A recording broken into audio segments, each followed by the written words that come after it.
ఆంధ్రప్రదేశ్ రాష్ట్రం ఏలూరు జిల్లాలో ఉన్నటువంటి రైతుల సమస్యల గురించి రైతుల తరఫున all India Bahujan Samaj party ఈ ప్రభుత్వాన్ని డిమాండ్ చేస్తుంది.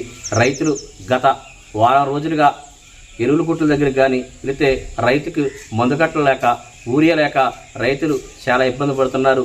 రైతులు కుట్టుల దగ్గరికి వెళ్తే రేపురా మాపురా అని రైతుల్ని వాయిదాలేసి వాళ్ళకి కనీసం ఒక్క కట్ట ఊరి కట్ట కూడా ఎత్తలేదు. దీనిపైన ప్రభుత్వాలు ఇప్పటికైనా స్పందించి రైతుల్ని కావలసిన ఎరువులు కానీ మందు కట్టలు కానీ ముఖ్యమైన సమస్య ఊరి కానీ రైతులకి అందించి రైతుల్ని కాపాడాలని రైతుల్ని ఆదుకోవాలని చెప్పేసి ఈ ప్రభుత్వాన్ని మేము all India Bahujan Samaj party రైతుల తరఫున కోరుతున్నాం.